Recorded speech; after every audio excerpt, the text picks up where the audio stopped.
I'm Annelize Scheepers, and today we talk about pattern design methodologies compared. This paper considers the importance of preserving hand skills in fashion design education for students to acquire the ability to visualize the shape, proportion, and fit of a garment instead of relying solely on a computer. In addition, the apparel industry requirement for pattern makers to be familiar with digital pattern making technology to speed up the efficiency of the pattern making component of the manufacturing process is of equal importance. Both techniques are examined and compared in this research. The connection between manual pattern making and computerized technology when constructing patterns for the fashion industry is explored through means of qualitative research. The theoretical framework that underpins the study is the system theory. The inputs as part of the system theory include both computer-generated pattern making and manual pattern making systems to produce outputs in form of garments.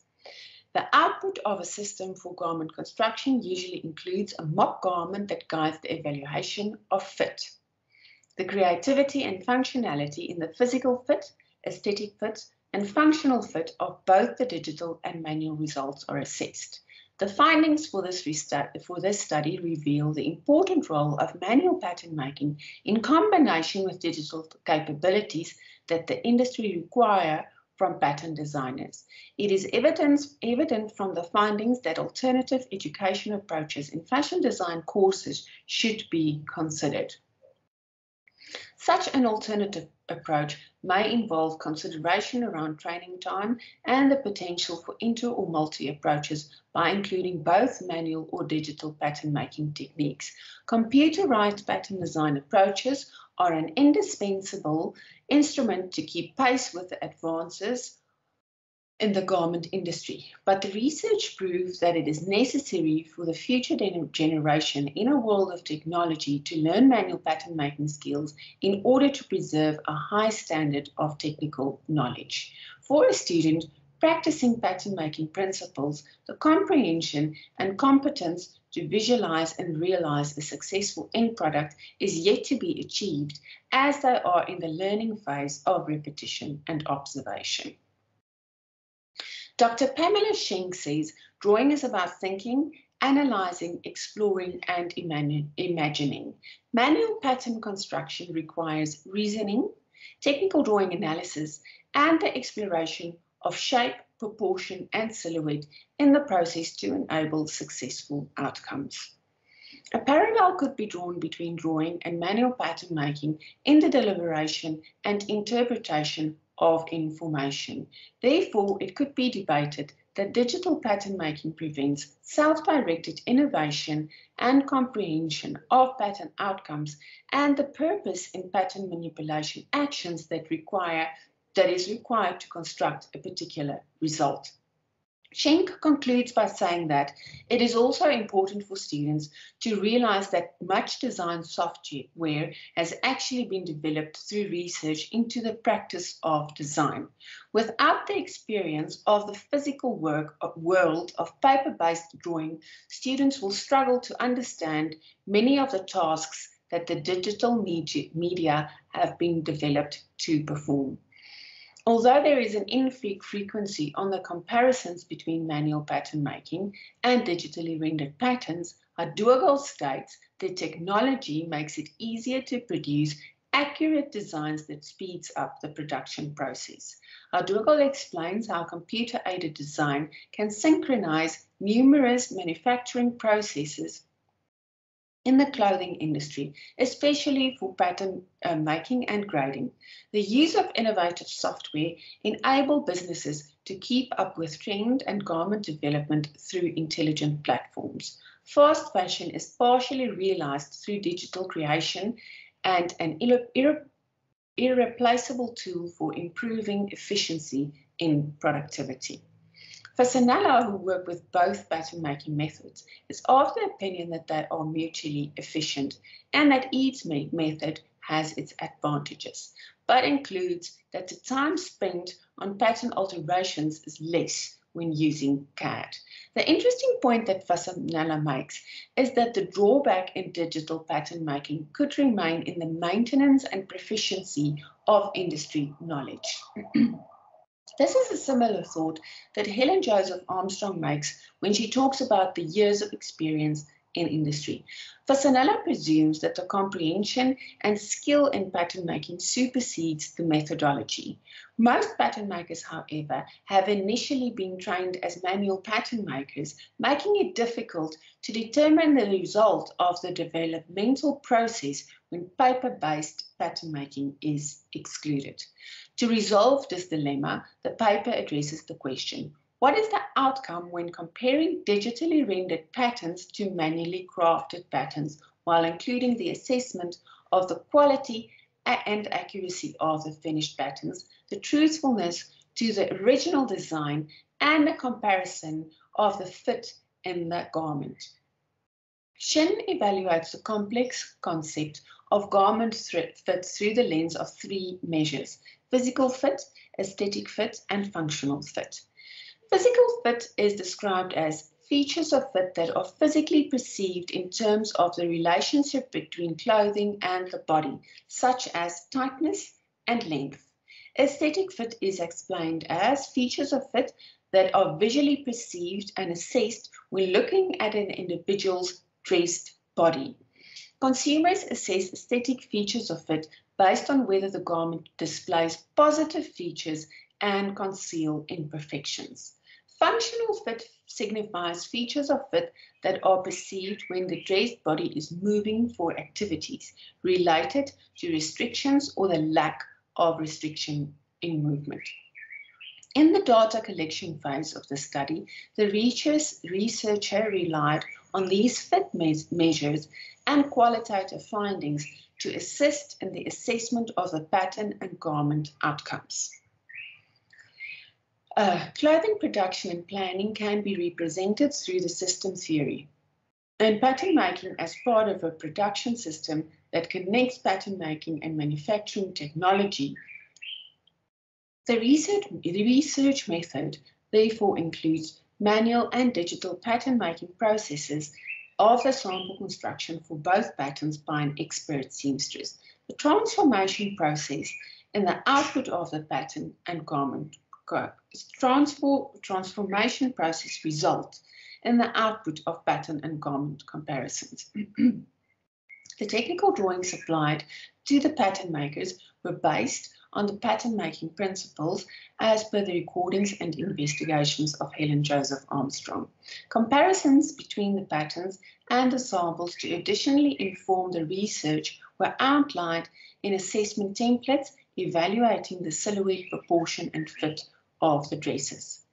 Qualitative data collection emerged in content consideration and artifact evaluation, comparing the differences in manual and digital pattern fit.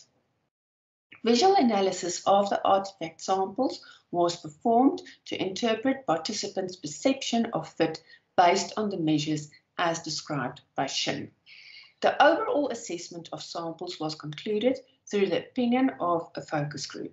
The focus group made up of 5 industry experts, an international model, a fashion photographer, a makeup artist, a designer, and a design assistant, gave their opinion during an interview on the fit of the sample dresses.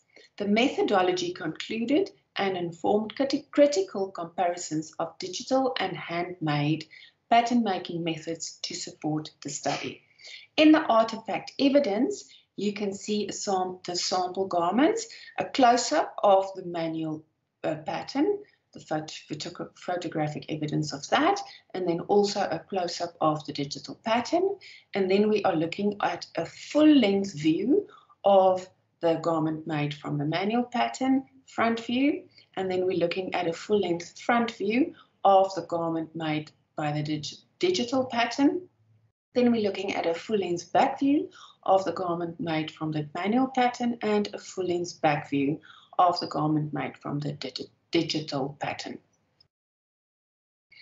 The images on the slides highlight the proportional differences between the original technical drawing and the made-up samples of the digital and manual patterns. Horizontal balance lines in red mark the similarities and differences between the technical drawing and the different samples.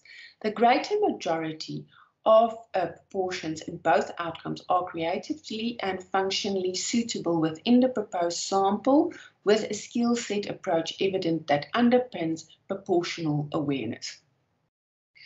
Proportionately, the front overfold panel made from the manual pattern is not relevant according to the specifications supplied by the design, but the proportions including the hem length, the empire line and the back seam panel made from the digital pattern are however not relevant to the specifications of the supplied design.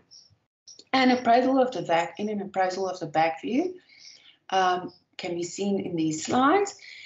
And the major differences in the technical drawing and both pattern outcomes are that the technical drawing requires 7 pleats in the center back inset, but the manual pattern included 6 pleats, a balance line for the 7th pleat, but did not actually manipulate that balance line into a pleat.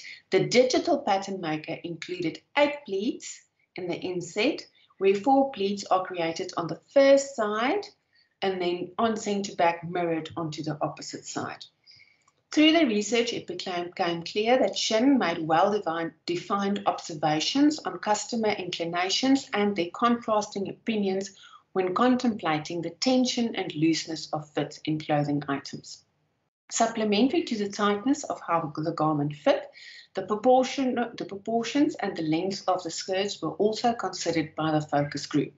In consequence, it could also be assumed that the individuals evaluated the physical fit of the dress by the extent to which they have had difficulty in past experiences concerning appropriate physical fit for their own height and figure.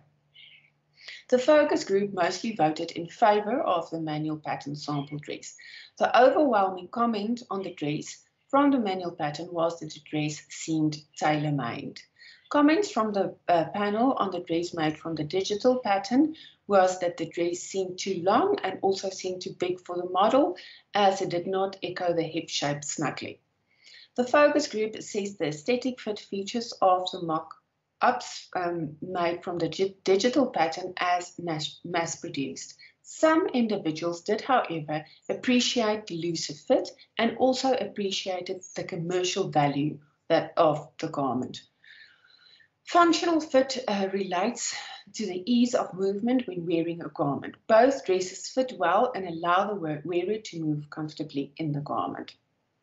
The argument to this statement does remain that ready-made garments do not fit every individual perfectly. The quality and accuracy of the finished patterns in both cases were excellent and seem to be reliant on the skill and punctuality of the pattern maker and not so much the chosen method.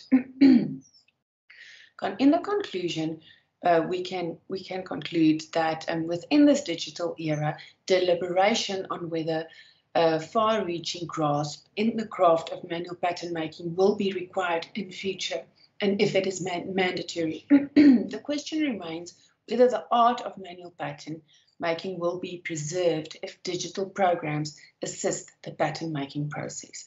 The literature review include relevant research to assist in the exploration of these pattern making methods.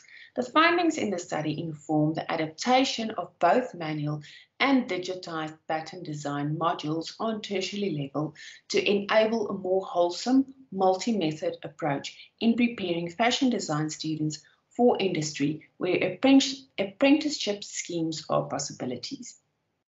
A multi-method approach where students are involved in the progression of a career-orientated learning experience, including digital grading short courses and manual pattern training, will prepare them for the technological world that they are about to enter, yet preserve hand skills. When teaching digital pattern making or grading, it would, however, require a lecturer who is educated and knowledgeable within the traditional manual pattern making principles to uphold the interpretation of silhouette and proportion. A multi-method approach could also be to divide the course into two pathways. Commercial design studies that allow students to focus on digital pattern making, the creation of tech packs, and requirements that feed into the manufacturing side of the industry. Contrary to that, a more classic pathway could include manual pattern making and tailor-made garment construction. With overlapping courses in these pathways, the students could at times work together, yet follow specialized courses. Students could respectively enrich the other's proficiencies. Collaborations between the stream were focused teamwork tasks between the designers, pattern makers, and machinists will lift the standard of all the specialty fields involved.